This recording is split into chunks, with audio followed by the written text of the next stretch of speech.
if you guys understood what it took to come live to get started here, man, it was ridiculous. I've been sitting in this chair for about an hour and some change trying to get this thing set up, trying to get it where to go. And it still ain't even ready to go. I've been trying to get us live on TikTok. I was trying to get us live on Facebook. We're just like 14 followers away from going live on Facebook. And even when I tried to go live on my actual page, it said, nah, brother. It was like you're trying to be slick. So I don't know what's going on. I was trying to get that figured out. It wasn't rocking with me. Nothing was rocking with me. So I just said, forget it. I was like, you know what? No TikTok today. No Facebook today. We're just going to do YouTube and Twitch.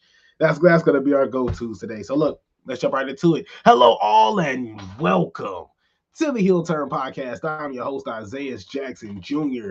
And you know what? I could go live on TikTok. Let me just go live on my phone. Let me see if I can do something like that. But all in all, yeah, no, let's not have a conversation with me. But yeah, let's get into some wrestling. We haven't talked about wrestling in a little bit. Of course, I've been trying to stay consistent so far. We've been doing episodes as we've been trying to do it Monday, Wednesday, and Friday. Just been having to step out on Wednesdays and Fridays, definitely multiple times on Fridays, and so we've been only able to squeeze in Mondays. So the thing I'm gonna do is if I can't squeeze in a Wednesday or a Friday, I could at least do something over the weekend. And of course, we had AEW Grand Slam Australia over the weekend as well. Definitely was a whole lot of fun in itself. But all in all, I mean, I don't want to get political, but we gotta get political a little bit later on. Like this gotta happen, as it's automatic. But of course, a huge shout out to the boss, the Redeemer, Justin. How's you living? Of course, you can follow Justin in all his social media platforms, and on top of that, you can see him on Circle of Debate. Like Circle of Debate go live every single day, and it is top tier content, something that you don't want to miss. So lock in, tune in to them, subscribe to them, and of course, man, they're a whole lot of fun. There's some familiar faces, like you can go on Twitter and you can see a lot of podcasts, a lot of wrestling podcasts, and there's at least a good chance, at least a smidge chance, that you've probably seen their face on Circle of Debate, or at least seen them in the text showing some love there. So show some love to your boys, and a huge shout out to Justin. How was the birthday? How was the birthday, brother? Wow. How was the birthday? What's it called? I didn't get to see too much of wrestling because I was moving around a little bit. I had to rewatch it. I mean, I didn't watch it in its time, at the time, but I was able to rewatch it. I was able to go back, see what was going on, and man, honestly, there you go. Jeez, I was doing something like attacking my mouth. It was hurting me, but of course, AEW Grand Slam, I don't think it was too bad. I didn't necessarily have hatred for it at all.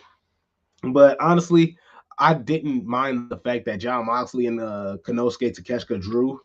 I was like, look, they went pretty much back and forth. They were neck and neck. I thought it was a whole lot of fun, and showing you that John Moxley still has a whole lot left in the tank, because man, that Death Rider stuff early on, when they were heels, it was just like, it was a little rough. And of course, matches I thought were a little slow, and then they always ended the same. John Moxley didn't necessarily sell, all that often, and he ended up choking you out. So it was just irritating in itself. But afterwards, of course, you got the Babes of Wrath, Willow Nightingale, and Harley Cameron taking on Penelope Ford and Megan Bayne as well. And I'm just happy that, of course, the Babes of Wrath could come through and get the win here, because Harley Cameron, I had insane doubts on Harley Cameron, but she is showing out in both ways and one. And Willow Nightingale, she has the experience. She's the muscle of it all. And so that's one thing that I really, really love to see, especially when you got Harley Cameron getting the win too. Huge shout out to Justin. Awesome birthday. Probably one of the better ones I've had in a while for sure. That's great, man. That's beautiful to hear, honestly. That's a beautiful to hear, man. And you deserve it. Like, honestly, like, you work absolutely hard, not only just in regular life, because we know you have a job as well and outside of the podcast and realm, but then you go home and this is job number two. And we see you all the time. When we don't see Justin on the Circle of Debate stream, we're worried. It's like, what's going on? Where your boy at? So yeah, you definitely deserve it 100%. Huge shout out to Justin. He says, honestly, Takeshita had it in his bag last night, so he could move back on. So he could move on back to him and Okada. But it seems like they're waiting longer for it. And yeah, honestly, it take their time. They can take their time with it because I had my doubts on Konosuke Takeshita taking on Okada, and I thought it was so fire. I thought it was so fire. I had my doubts. I ain't gonna lie to you. I was like, look, I seen a couple of Okada's matches when he was in his prime. I'm like, this was a little bit different. Like this was a little bit different. So I'm like, I had my doubts in the first match, and it was absolutely incredible. Even the finish of it all with the screwdriver, I thought was really dope. And then even leading to the Kyle Fletcher's match, where he's like, brother, what's my screwdriver? It's just like that was when I was like, AEW is just, you're hitting on all cylinders here. And Konosuke Takeshita, Jon Moxley, the Kazuchika Okada, just absolute dogs, and right now at this point in time, they're giving us the best of the best. And that's what Tony Khan preached to us, and I was in doubt. I was doubting it. I was doubting it because I didn't see it often. I didn't see it in its run. I didn't follow it in its time. And so even seeing it now when they're a little bit older and still seeing that they can go, still seeing that they can bring it. And Konosuke Takeshita's young. He's on the younger side compared to Jon Moxley and Okada. But man, it's nice. It's nice to see, man. I'm as a fan, for the first time, of course, getting into the realm of Okada, getting into the Okada world. It's nice. It's like it's real nice. Honestly, I can't necessarily say I'm a huge fan. I'm not there yet, but definitely, I haven't even gone back to see Will Ospreay matches. I haven't gone off to see Will Ospreay's previous matches. But man, watching Will Ospreay now, like he's just a dog. He's my go-to guy. Like I love seeing everything Will Ospreay does. Of course, Andrade El Idolo took on Hangman Adam Page. And of course, I did not expect Andrade El Idolo to get the win at all in this match. Of course, Hangman Page, I thought he got done a little dirty with his recent title run. But on the flip side, I mean, there wasn't really nothing going for him there. Not a whole lot happening. I wasn't really invested or nor so insanely interested with what Hangman Page had going on in this world title run. Does he deserve another one? He's young, of course. You got a whole lot of time in the world to not only reinvent yourself, but these runs come out of nowhere, man. These runs absolutely come out of nowhere. You have one Kofi Kingston gauntlet match. It's just like Kofi Kingston gauntlet match. Like all it takes is just, of course, Mustafa Ali getting injured as well. But it's a whole lot of moving parts, in certain situations, and so. Hangman Page will get his shot again. I don't think Hangman Page is going to be, outside of the world title picture, throughout the rest of his career, the rest of his tenure. I don't think his time is done at all. I think he'll be fine. Orange Cassidy and Timeless Tony Storm taking on Wheeler Yuta and Marina Shafir. And I really do like Marina Shafir. Every time I feel like I have my doubts, on Marina Shafir, she always comes back and wows me and amazes me. And I think Tony Storm also, and this isn't me trying to separate her from all the other women, but she works with the men really well. It just seems like she fits right in. Both of them, Tony Storm and Marina Shafir, it looks like they grew up just, wrestling with the guys. It's just like, it just seems like they, grew up with five brothers, type of deal, especially Marina Shafir. So, you gotta love to see that. And I thought it was actually a real cool twist, Orange Cassidy and Tony Storm get the win. Wheeler Yuta's like, man, you ain't finna cut my hair. You tripping. And Jon Moxley's coming on. He's like, nah, bro, you finna get your hair cut. And he's like, nah, what are you talking about? No. And they're arguing for like a good 3 minutes. Then Jon Moxley just grabs him by the hair, like, nah, brother, you finna get your hair cut. He's like, you signed up for this. This is what's finna happen to you. And he went in there and got his hair cut. He went in there. That was what threw me off the most. I was like, Jon Moxley coming out here? It's just like, that's actually insane. But honestly, can't complain at all. He definitely deserves a "You Deserve It" chant. Love to see a bald Wheeler Yuta, of course. Nothing wrong with that. But even then, like I thought it was a really, really solid match. Really, really solid match regardless. And it was only like what 10 minutes. It was only like a 10-minute match. Like it didn't feel like it was a crazy long match at all. But honestly, this was a match that I saw like bits and pieces of, so I can't really give you the grandiose synopsis. I can give you like how pretty much Kyle Felcher and Mark Briscoe went back and forth in the match. However, I pretty much saw the tail end of it when both guys were sitting there on the ladder. Huge shout out to Justin. I'm sorry, I gotta go to Justin real fast. Andrade has only been back in AEW for a short time, and he's already been handled better in his first time in AEW than his return to WWE combined. That is true. You're seeing as soon as he walks in, immediately in the and I think the Don Callis family is a perfect spot for him because even though it might look like you're caught in the shuffle, you're just stuck in the shuffle, you're just stuck in a family, stuck in a group, you're at least someone with a name. You're at least someone that is going to be at least shown and be put in the ring more often than a Lance Archer. Be put in the ring more often than a Rocky Romero, type of person. So it's just like I think Andrade coming in and also being put in title opportunities as well, whether that's mid card or world title or even just side character. It's like the side character championship. I don't mind that at all. It's like I think it's actually pretty dope. And yes, like WWE signed him and didn't know what to do with him. Like when Rusev got eliminated from the Royal Rumble, I was like, yeah, brother, they don't know what to do. You was just better off just being in AEW, honestly. Just better off being in AEW.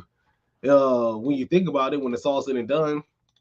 But that's just my whole case scenario on that. Maybe he's getting paid a whole lot more. Maybe he likes how he is being used in AEW, but I mean in WWE. But I mean, well, I guess we'll just have to see. Huge shout out to Justin. Yuta getting shaved was the only correct decision. Can't picture Tony, Marina, or Orange going bald. I really wanted Marina Shafir to go bald, but it's cool. It's like it's cool. Maybe just a little bit. Maybe just get a hair shave just a little bit. Give her a little high top. It's like make it look like me a little bit. It's like, but honestly, I do think that Willa Yuta getting his hair shaved was definitely the right idea, and hopefully this is a change for him. Maybe he's just like, man, John Cena, man, John Moxley, I'm getting sick of you. You over here forcing me to make me cut my hair. I wanted to chicken out. I'm out of here. It's like I'm out of here. I'm done with this, which I don't see happening, but.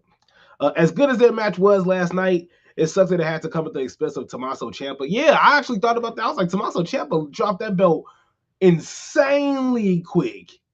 Insanely quick. I was like, for no reason at all. Hopefully, this is his way to come back, but to come back into the title picture after this match. But man, yeah, I totally agree. Like Tommaso Ciampa, excuse me. Tommaso Ciampa came in. And you already knew, you just heard the pop. You heard the crowd reaction. He got off rip. Then, of course, he walks in, challenges Mark Briscoe, wins the title off rip, and then just drops it right after. Like, what good does that do for him? I feel like Tony Khan could have just rolled that sale a little bit more and got something underneath Tommaso Ciampa instead of just pretty much. And that's what Tony Khan does to him, man. That's what Tony Khan does to him. Why don't you just make it a triple threat match? It can't be a triple threat match, but it is. It's hey. Tony does what Tony does, man. That's a Tony Khan move. That's 100% a Tony Khan move. Oh, okay. Let's get political here. Let's get political. Because Brody King took on MJF. And of course, even though they're in Australia, they still have the F-Ice chants all around the world, of course. And you can hear it. AEW didn't necessarily censor it out. At least I heard it, as clear as day, which is cool. But I don't want to throw anybody under the bus. This isn't me throwing anybody under the bus. Because I don't care what your political view is. We're all here just watching wrestling. It is like, I don't care. But somebody that follows us, he's a cool dude. Like, I have zero problem with the guy. Even after, like, there's zero problem. But he said that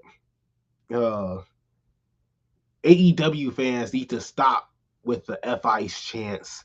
You got to take politics out of wrestling.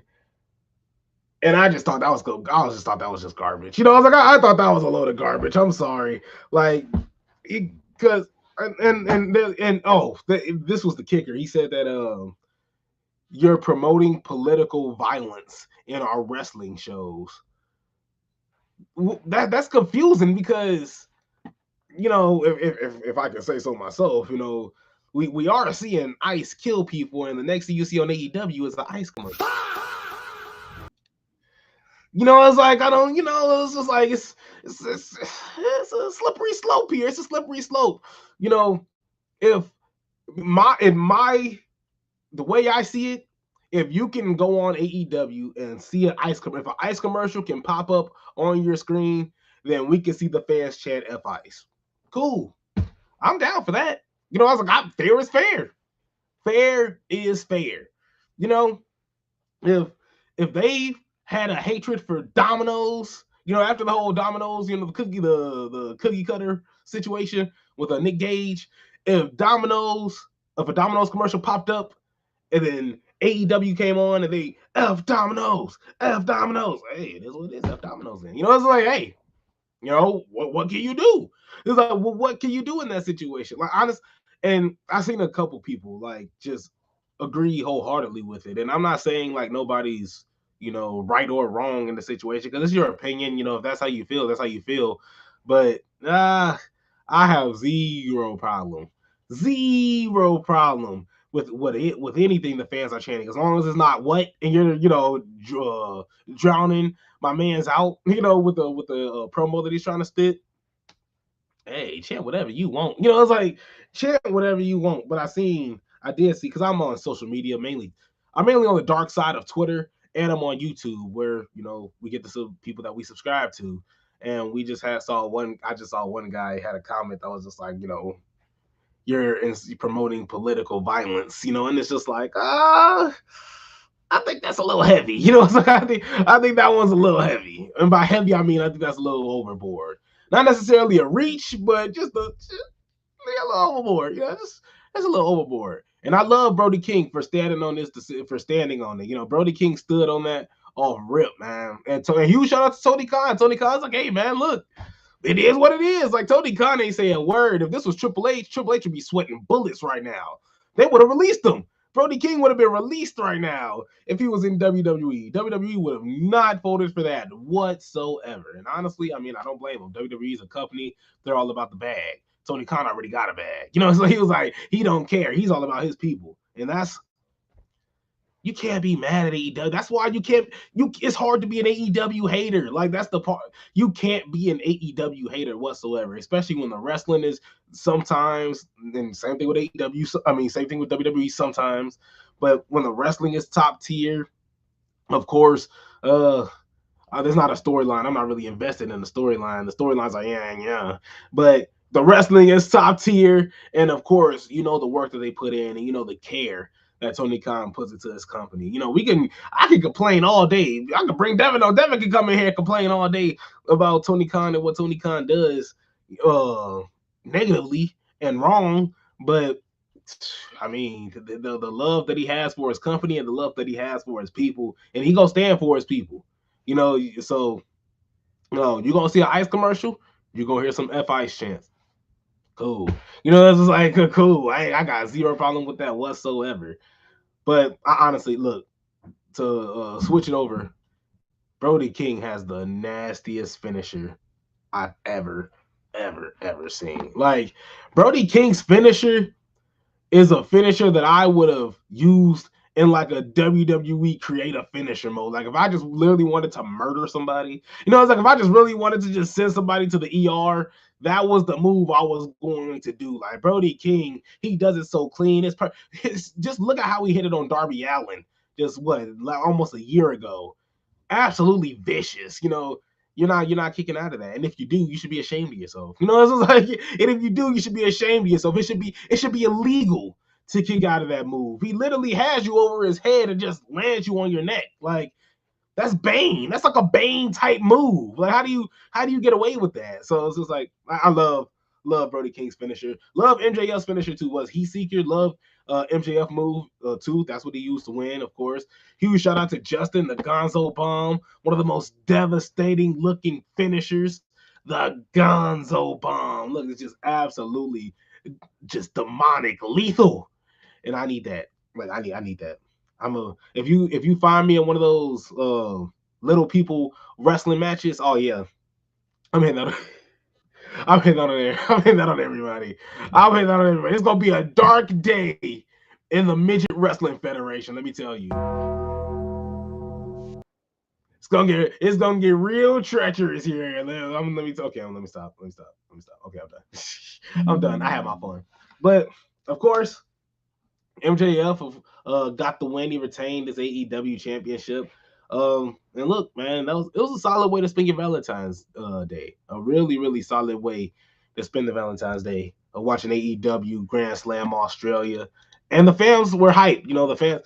You know, I talked about this with my coworker. You know, WWE in terms of their crowds in Saudi Arabia. Oh my goodness! Like, and that's no offense to the people there. Like, they love wrestling, they enjoy it, they have their own way to react to things, but sometimes it's just dead silent. You know, you're seeing a story happening in front of you, you know, and when you go to other places, you hear the build up, you hear people getting riled up, you know, and then in Saudi Arabia, they're just silent, you know, because they're watching it. It's like they're watching a movie type deal. They're just silent. Man, so and then you go to the UK, they just want to react, you know, the opposite way that, you know, or UK or Canada, whichever one it is. They just want to pretend like it's opposite day. So honestly, that's one thing I do love about at least AEW. AEW crowds, they know how to get down. AEW pay-per-view crowds know how to get down. Because there's sometimes in AEW Dynamite, they'd be like, ah! Like, everybody just, oh! And then it just stops. Like, it's like, okay, let's build this up. Let's build, even being at the crowd. Like, if you've been at an AEW event, it kind of seems like it's just like, and it's always something you can always hear that one person. You know, you can always hear that one person that has something to say, that's always talking about something, you know. And it's just weird. You know, I could go on about, you know, fan experience and whatnot, but where should we go to next? Let's get into these awards, man. This, I actually had to go on another website here because Dave Meltzer wanted me to pay to look at his awards. And I ain't gonna do that. And I ain't gonna do that. So here, honestly, oops, my bad. I really don't necessarily have a problem, at least with the first. You know, it's like once you get to the beginning of it all. But honestly, man, I think he's tweaking again. And I know with fans, there's fans that tweet, and also, you know, people that are subscribed to the Wrestling Observer. But y'all got to do better. You got to do better. You got to do better. Let's look at this here. Because to even start off, let's go to Wrestle World. Okay. Wrestling Observer, this was 2 days ago. Awards 2025 award winners. Luthez, Ric Flair, Wrestler of the Year award. It goes to Mystico, of course. I mean, you see the crowd, the love that Mystico got once CMLL and AEW had their event. And of course, the match he had with MJF ripping off the mask, and just sick. And just the whole thing was just absolutely sick. Hangman Page coming in second place, I think is complete cheeks. I think that's really, really garbage. You know, even after I thought Gunther had a legendary 2025, and for him not to be put in the Wrestler of the Year, or at least to be thought of in Wrestler of the Year, I think it's a little crazy. Huge shout out to Devin, the Tribal Chief. Yo, what's good? What's good, brother? How's you living, man? If you haven't yet subscribed to Devin, the Tribal Chief, this man he goes live for absolutely anything. Matter of fact, hell, here, let me hide this for a second. Huge shout out to Devin, the Tribal Chief, because this man, he gives you the sports go around. He gives you his takes on wrestling. And of course, it's just a huge vibe, high energy, and just nothing but absolutely excitement and great wrestling knowledge. And of course, great sports knowledge as well. If you want to be a depressed Bears fan, you know, when you lose at the tail end of a playoff game, you know, against the Los Angeles Rams, you know, he's there for you. You know, it's like he's there for you. I used to. Oh yeah, I guess now I can bring this up. I no longer work for Bulls Digest. I we cut ties. We cut ties. Nothing wrong though. I just was working multiple jobs, and they wanted somebody that was going to be a little bit more consistent. So they was just like, hey, whenever you're freed up, you know, definitely let us know. So I was like, yeah, that's perfectly fine, understandable. So definitely, if you guys still want to get your Bulls content, subscribe to Bulls Digest. I just won't be on there. You know, I just won't be on there. I was thinking about doing actually a channel of my own, and then working on that. Might thinking about doing something kind of like Devin the Tribal Chief. Honestly, appreciate the shout out, much respect. No, bro, you definitely deserve it. I was actually talking to my sister about it because my sister actually told me. She was just like, do you know what Devin the Tribal Chief? I was like, do I know him? I was like, that's my brother, bro. I was like, what you mean? I was like, you ain't know we actually cousins. You know, it's like we actually cousins. We're actually related. But yeah. I was like, man, the word gets around for Devin the Tribal Chief, of course. And if you haven't seen him on a couple of in the beginning of the intros of Raw, just absolutely legendary. Oh, and you got C Fluid. Afternoon, sir. Good afternoon. So how you living, my brother? Huge shout out to C Fluid as well. Are you watching the All-Star game tonight? No. No, I'm not watching I didn't watch a lick of the All-Star game. I didn't watch a lick of basketball this whole weekend. I just lost complete interest in the All-Star game. I don't know. Like, it's just there's no stakes. There's nothing to it. Guys aren't playing, you know, hard enough. It needs to be like Unrivaled. Like, I love Unrivaled. I love WNBA. So for those that don't know what women's basketball, of course, but Nafisa Collier, one of the best WNBA basketball players right now. She ain't better than Asia Wilson, but she's one of the best players in the league right now. Her and I believe it's Brianna Stewart. They have a league of their own called Unrivaled. So it's 3v3, and then it's pretty much 1v1. And whoever's the winner of the 1v1 gets 200K. The winner is Chelsea. I think Chelsea Gray just won the other day. Like, come on. Like, in the NBA, too scared to do something like that. LeBron James wouldn't dare to go 1v1 against like Anthony Edwards. Like, granted, LeBron will win. Like, I think LeBron can, you know, still beat Anthony Edwards. But, brother, like, LeBron's scary, bro. He ain't gonna do that. You know, these guys got reputations. KD don't want to go 1v1 against nobody. Yeah, I'm calling Kevin Durant out. Yeah, he might tweet about me. You know, at a point. But it's just like, you know, Kevin Durant ain't trying to go 1v1, you know, with nobody. I think the NBA players are just scary, man. Look at that. I was like, I seen that on TNT. And it's top tier. Like, it is top tier. You be seeing women getting smoked. Like, I think Kelsey Plum shut out somebody. She won like 11-0 against somebody. I think it was like Courtney Williams. But come on now, like, you're not seeing that. These guys will get exposed. Luka Doncic taking on Trae Young. Trae Young, like, these guys scared, bro. And for as much talking as they do on the court as well, you see Wemby and Draymond Green going back and forth, pushing each other. Put the 1v1. Go ahead, settle this. Dylan Brooks be doing all this talking. Put him in there. Put him in there. These guys don't want to do that, bro. They don't want to do that. And honestly, I think that's legit. Like, they don't want to do that at all. That's scary.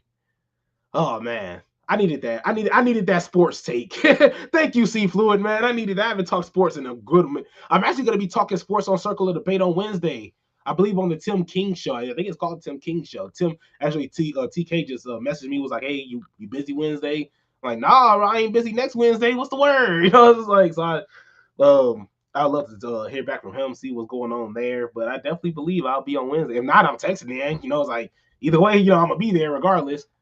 But getting back into the awards, Wrestler of the Year, Mystico. Can't necessarily hate on that too much. I can hate on second place. Can definitely hate on second place. But most outstanding wrestler, Konosuke Takeshita. No problem with that at all. I can't hate on that. Konosuke Takeshita's been putting in some firework, and that Blue Thunder bomb. I think he does it I think he does it way better than Sami Zayn, because there's sometimes he's just catching guys and then he's just spinning you around. Like, it's just fire, man. And he's so young, he has a whole lot of time left to be just great and greater, in more ways than one. I need a drink of water. Hold on. I need a drink of water for this one, because this one finna get me hot. Yeah, this one finna get me hot. Just give me like 10.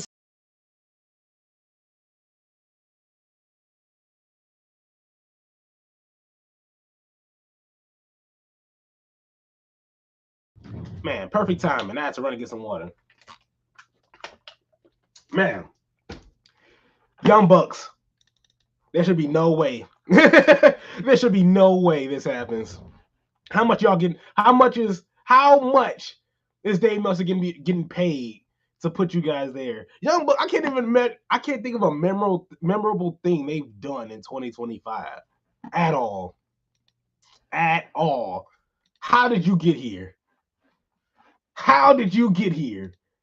Over Bandito and Brody King, who are in third place, by the way. Who are in third place. That's robbery. That's Bandito did something to somebody. Brody King did something to somebody. Brody King did something to somebody, because that ain't right, man. That's not right. The Young Bucks, I can't remember anything. I can't remember anything the Young Bucks did this year to put them tag team of the year. Remember anything they did last year to put them tag team of the year over Bandito and Brody King. Look at that, man. That's tragic. Best on interviews. Come on now. What are we doing here?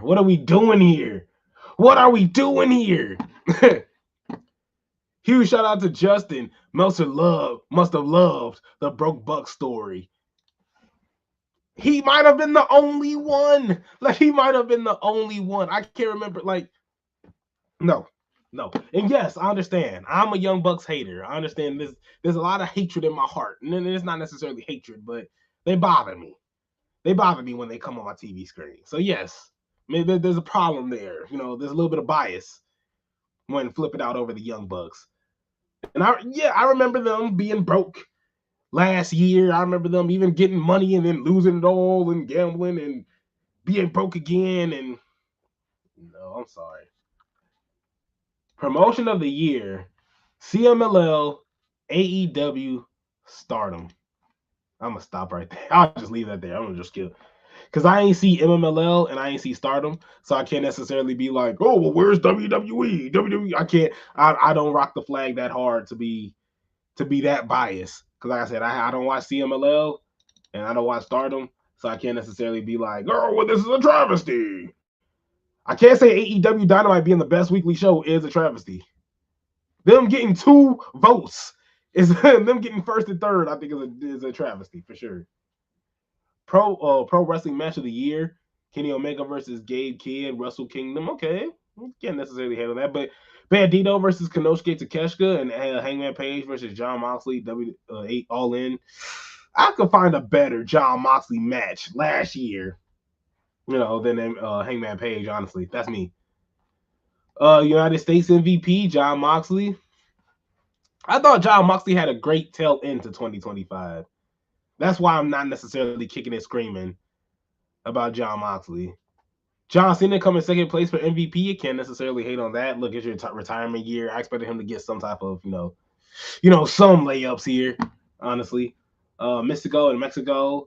What's it called? Is it Saya Kamatani or Saya Kamatani? Saya Kamatani? I'm gonna stop right there before I make it even worse. Best box office draw, of course, got to be John Cena. Like, that's Mystico, Cody Rhodes. Yeah, that's a powerful 3. That's a powerful 3. You're set for life if you have any of these 3 guys in your company, honestly. Mystico depends on where you're at, but honestly, John Cena, Cody Rhodes too depend on where you're at. Well, Cody Rhodes depend on where you're at. I don't know, Mister. I don't know. I don't know. But I will say, you have any of these three guys, you're gonna be perfectly fine. You're sitting fine.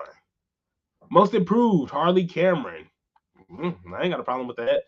I definitely agree. I thought Harley Cameron put in the work to be a really, really sufficient wrestler so far. Most charismatic, John Cena, CM Punk, Tony Storm. Can't kick your scream over that. Zack Sabre Jr. with the Bryan Danielson Award. Okay, Hachachero a second. You got Gunther coming in at a solid third as well. Bruiser Brody Memorial Award, the best brawler, John Moxley. Okay, that one I can't necessarily kick a scream on. Hangman Page, I don't know. He was like, I don't know, Hangman, I don't know. Best flying wrestler, Mascara Dorado and CMLL, Will Ospreay, Bandito. That's not bad. We are seeing a little bit of Mascara Dorado as well. Most underrated, the Lawyer Beast Mortos, Javon Evans #2, and Commander in AEW. I don't know, most underrated. See, I'm not a huge fan of Beast. I know Beast Mortos can wrestle. Like, I'm not saying he's a trash wrestler. He's just there for me. He's just there. But I don't know. I don't think Javon Evans is underrated either. I do think Javon Evans is rated. I feel like a lot of us do believe that Javon Evans is where he needs to be right now. Doesn't need to be pushed any high, doesn't need to be pushed any low. He just needs to be floating right now. He just needs to be putting on some solid matches, get a nice, just get some rivalries going. Build your character. Put some build a resume. That's what Javon Evans needs to do right now. And so, Rookie of the Year, what was this? Sari Yamada and Marigold. Can't necessarily, like I said, I can't hate on that because I don't know nothing. I don't know nothing. Best non-wrestler. No. Don Callis beat Paul Heyman in the best non-wrestler category. Don Callis doesn't even like Don Callis this much. Like, what are you guys doing? Don Callis over Paul Heyman? Nah, I'm sorry. How many times Don Callis voted? How many votes did Don Callis get for this? How many votes did Don Callis get to vote for this? That's BS, man. That's a travesty.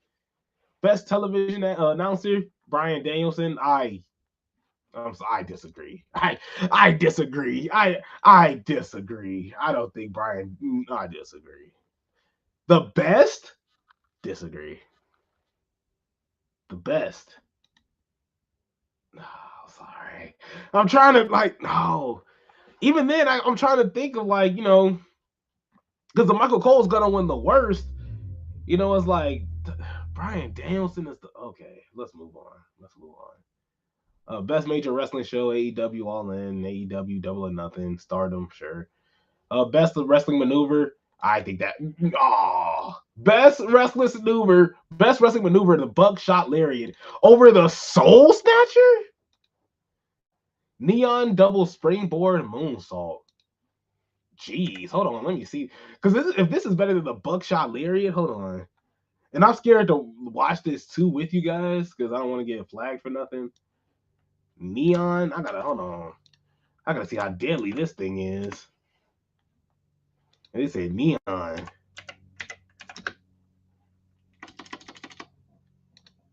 I'm like, cause Jesus Christ, I'm flabbergasted, honestly.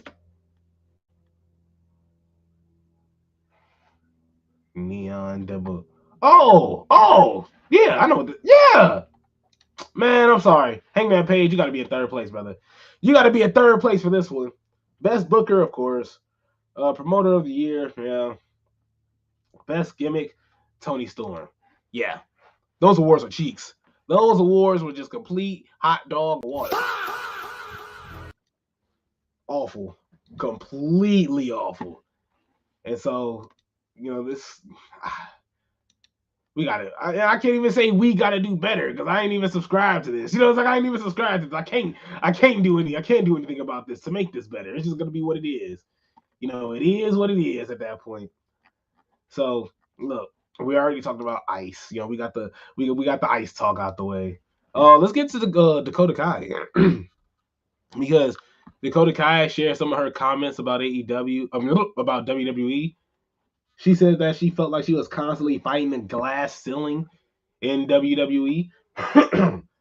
She went on to say, I think I just really needed to take a step back and sort of rebuild myself in terms of confidence and what I thought about myself as a wrestler in this world. I didn't know if I still had a place in this world. Jeez. She asked about taking the time away from wrestling.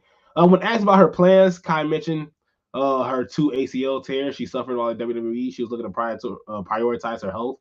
Going forward, it's just making sure that I'm in good health wise more than anything. That's mental and physical as well. Finding that love and wrestling again. Jeez, finding that love again and wrestling against people that have been on my bucket list and I've been watching for years and I haven't been able to tangle with in the ring. I just want to focus on that and just bring the love back.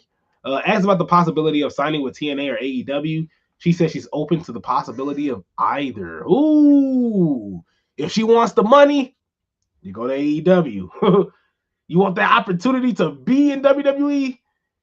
You can make your way to TNA, slide over to slide over to NXT, then work your way on from there.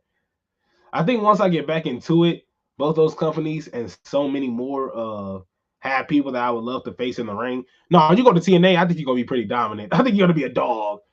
You see, Santino Morella's daughter just got a title. Like, come on now. I'm sorry. Look, I don't mean to be disrespectful. Look, I ain't trying to be that guy. I ain't trying to be that guy. But we're gonna call a spade here. We ain't just gonna look blindly towards nepotism. Like, we ain't finna just look blindly towards nepotism. Honestly, um, she also goes on to talk about regarding her release. She believes that her ACL tears factored into the decision. I think that definitely had a part to play. Obviously, with the change in management, that probably had a big part to play too. It was surprising only because we were just coming off the IC tournament. Exactly. And obviously plans change. It's one of those things where I was constantly fighting a glass ceiling. And even when I thought I was going to break through. Yeah, it's tough. And she was in that same situation that I was talking about with LA Knight. You love Dakota Kai. Dakota Kai gets the pop that that you were interested to see her. You love to see her out there. And it's 50-50. It's 50-50. You don't know what you're going to get out of Dakota Kai. And she was doing some damage in damage control, no pun intended. But honestly, when it's all said and done in terms of a solo run, she was putting together a nice back and forth matchup with Lyra Valkyria. So yeah, I mean those ACL tears were rough, but I don't think it slowed her down necessarily. I don't think she was ridiculously rough in the ring or just boring to watch or anything like that. Like I enjoyed her, so I don't know. I don't know. I think that was that was just a weird time, especially. But even getting out of Dakota Kai, yeah, we don't gotta talk about Logan Paul right now. We can talk about Logan Paul a little bit later. But I love me some Royce Keys. I can't wait to see Royce Keys do some damage here in WWE because Powerhouse Hobbs was awesome. Powerhouse Hobbs was pretty cool. But do you think that they should put Ricky Saints with Royce Keys, or should they just let them do their own thing separately? Because they both can do their own thing separately. So we can definitely see some tag team action between the two, put them in a tag team, revive the tag team division, put Carmelo Hayes and Trick Williams together. These guys are great singles competitors.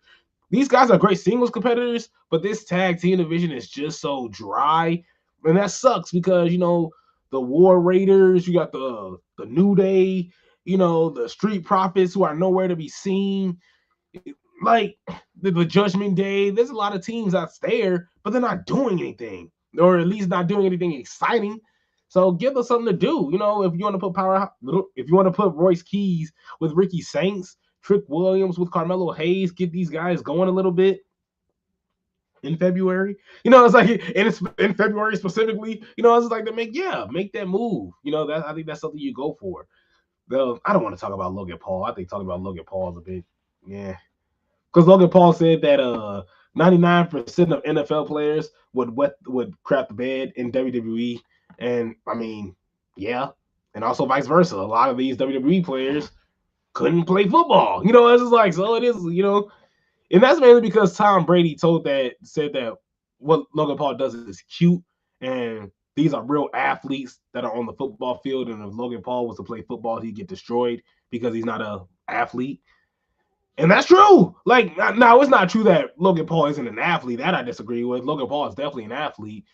You know, to protect Troy Aikman, of all people. So it's like, honestly, like Logan Paul, I think you're tripping. It's like Logan, I think you're tripping a little bit. I was gonna get into SmackDown, but wasn't a whole lot necessarily much going. I'm tired, man. I'm a little disappointed. I'm disappointed in SmackDown. SmackDown used to be the brand to go to for the exciting wrestling matches, and you look forward to it. You look forward to SmackDown more than you did for Raw. At least growing up, there was a time where, and this is how I split it up. I used to split it up where Raw was where I went for my storylines. Raw was my soap opera, but SmackDown, man, SmackDown was where the wrestling took place. It was like Raw. It was like Raw was my Edge and Lita, my love affair, my Matt Hardy. Edge, I'm gonna make your life miserable. That's my soap opera. But while on the flip side, I got Kurt Angle, I got Eddie Guerrero, Rey Mysterio. I got them putting in work in the ring. Sometimes Undertaker might pop up whenever Theodore Long just put him on somebody. But you know, SmackDown was the brand to watch. Eddie Guerrero versus Rey Mysterio, steel cage match. Matches that you got off rip. Now, of course, Raw has some fire matches. John Cena, Shawn Michaels, John Cena, CM Punk. We go into that, but like there was a lot of story invested on Monday Night Raw.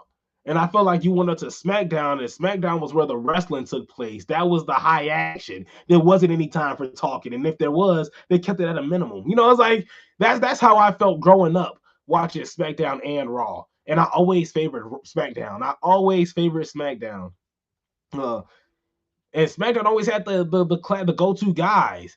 Of course, you have Batista, Rey Mysterio, Eddie Guerrero, Kurt Angle, and I'm talking about it just in terms of ruthless aggression, going into that ruthless aggression era. So you had those guys putting in the work, on Friday Night SmackDown, and then you go into Monday Night Raw. Of course, you got your John Cena's, you got your Shawn Michaels, your Triple H, your Vince McMahon. Is popping up. The Spirit Squad. How are they gonna? What's going on? So much happening.